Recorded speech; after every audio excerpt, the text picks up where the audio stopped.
بسم الله الرحمن الرحيم الحمد لله وكفى والصلاة والسلام على رسول الله وعلى آله وصحبه ومن والاه. Brothers and sisters in Islam, alhamdulillah, thumma alhamdulillah. Our community, our youth are preparing for a conference that will begin tomorrow night.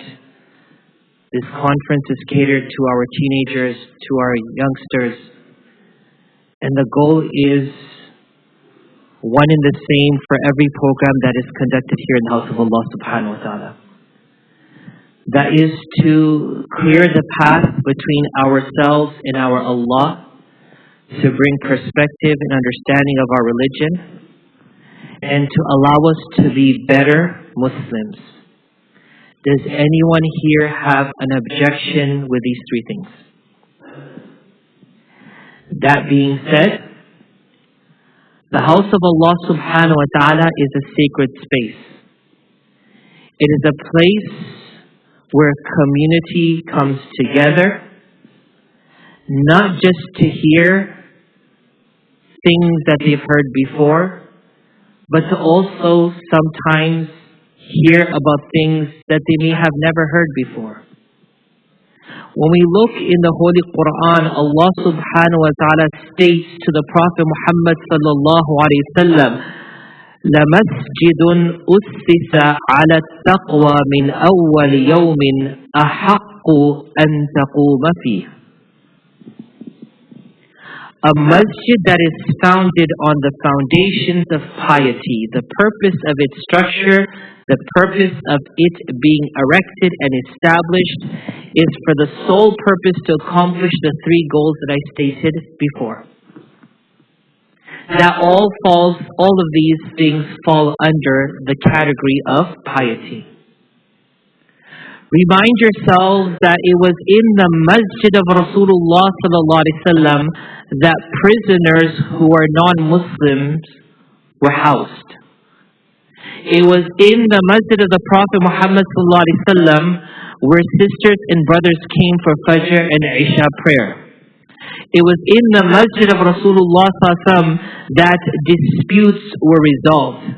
It was in the masjid of Rasulullah sallallahu alaihi wasallam where the Persians came with big mustaches and the Prophet sallallahu alaihi wasallam asked them, "What is this?" They say, "Our Lord commands us to do this." And the Prophet sallallahu alaihi wasallam responded to the near meaning, "My Lord commands me to trim my mustache and to grow my beard."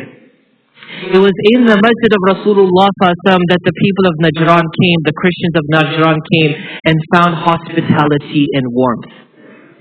The point I'm trying to make here, I don't want to go into the entire seerah and give examples, but I feel there are sufficient examples that will remind us that the masjid is always bigger than what we assume it to be.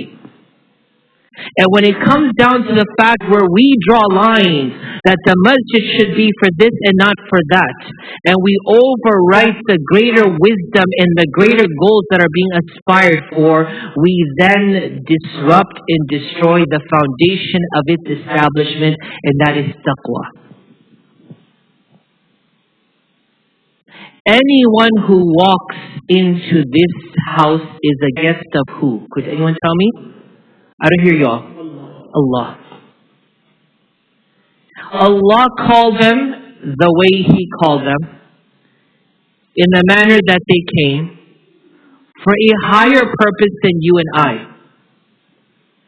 Rasulullah never beat the man who urinated in his masjid. Rather, He kindly addressed him and said, "These places aren't for those things."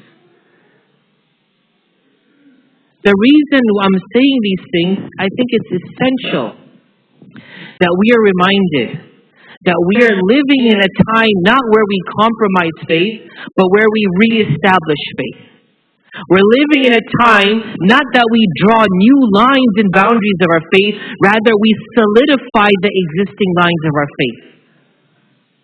We're living in a time where there's topics that need to be discussed and there are conversations that need to be had in order for us to gain a better understanding of our deen, what lies within it and what lies outside of it. But if we don't have these conversations, if we don't have these discussions, if we don't have enlightenment on these issues, then I ask of you, brothers, and I plead and ask from all of you, where do we learn these things? If it's anywhere outside the realm of Islamic environment, it's going to be a disaster. And so, brothers and sisters, the reason that this conference is happening for our youth is so that our children can do exactly what I just said. It is our duty as a community to come together, to rally one another, to make sure that we leave behind stronger Muslims than stronger walls. That we leave behind more individuals who will carry the torch of Islam than the fibers on the carpet in these masjids. It is amazing how the Prophet Muhammad ﷺ gave an example of the reward a person gets for a certain act more than the fibers on the sheep of Banu Kalb. There is something bigger that we need to look at, brothers and sisters. And the bickering on the smaller things, on the things that we don't understand, on the things that we don't agree, we can continue to laugh and joke, but tomorrow we're going to be the ones crying tears of blood.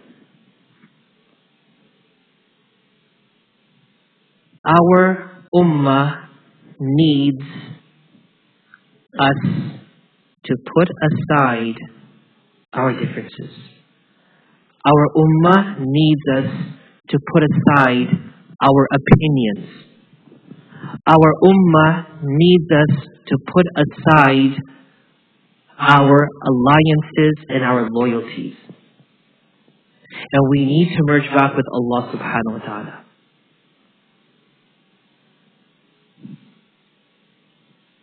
I end with one verse, a verse which is the founding verse for my program that I teach here once a month, Quran Trek, previously known as Holistic Lifestyle Coaching. It is a verse where the Prophet Muhammad ﷺ will make a complaint on the Day of Judgment. The complaint is so real, Allah used the past tense, Maldi. وَقَالَ الرَّسُولُ وَقَالَ الرَّسُولُ.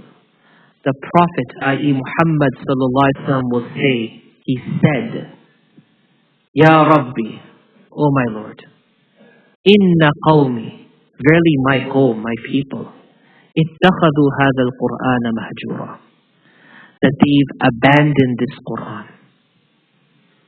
We are actively abandoning the Qur'an when we make man-made lines as to what is permissible and what is not, what should happen, what should not.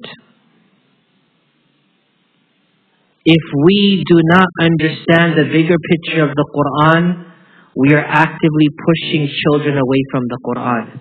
And I ask of you tomorrow, whose fault is it? So please, once more, there's so much I want to say, but I'm going to hold it tonight. Bring your children tomorrow to the masjid, inshallah. Register them for the conference. These are essential discussions maybe you didn't need in your time, but they truly need in our time. Allow them to sit and listen from the experts of certain topics. Allow them to be enlightened. Allow them to ask the questions that are stuck in their hearts and minds and they're fearful to ask you. Allow them to ask those questions. Just so that they can save their faith. Just so that they can hold on to the Quran. Just so that they can live the Quran. And just so that Islam could, inshallah, live on for one more century. May Allah subhanahu wa ta'ala allow us to take care of our Islam as Islam needs us to take care of it. May Allah allow us to safeguard our children and to protect our children and to preserve their Islam and Iman and to build them in a manner that Allah wants us to do it. May Allah subhanahu wa ta'ala allow them to hold the torch of Islam higher than we could hold it and allow them to pass it on further than we could pass it on and allow Islam to live on for centuries to come. Ameen ya Rabbil Alameen. Jazakumullah khairan for all your time. May Allah forgive us all and accept from us all. Ameen ya Rabbil Alameen. Assalamu alaikum.